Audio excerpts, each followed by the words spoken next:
Mesra dengan isteri bulan puasa di tengah hari, dan kan tidak jima lah, mesra-mesra saja.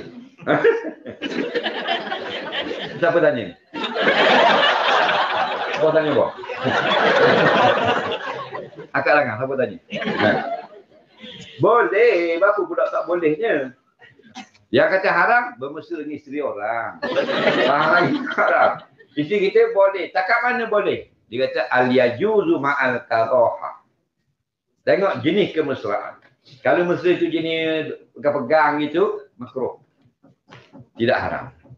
Haram ini bermesraan yang menyebabkan naik syahwat, yang menyebabkan boleh jadi mengheret kepada jima. Dia peluk, tiung, gomor, raba dan sebagainya. Itu haram. Kerana kita sedang beribadah. Nampak? Malah sekarang.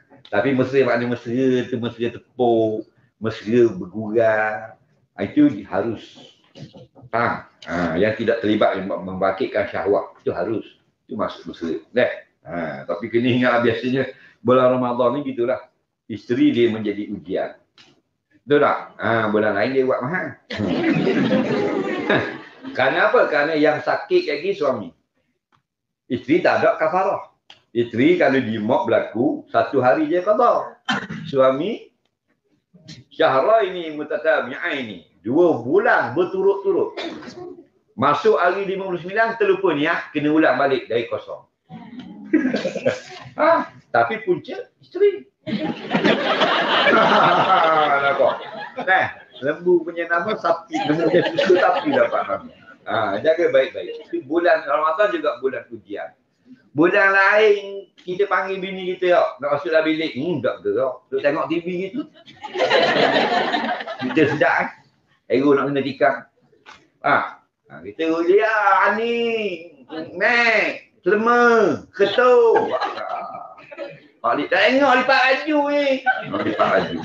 Tu lelaki panggil wih-wih dalam bilik. Itu bulan lain. Bulan Ramadan. Power. Dia buat cabut kain pang kita. Macam-macam. Dia buat logok kain macam-macam. Tak? Kita pula ada nyahu. 2 bulan menyandar ni. 2 bulan ni. 2 bulan terus-terus menyandar tu lagi.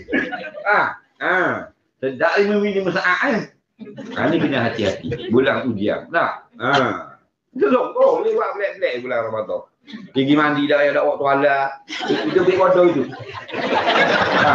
Itu lah aku perlu tu. Guna raja habis.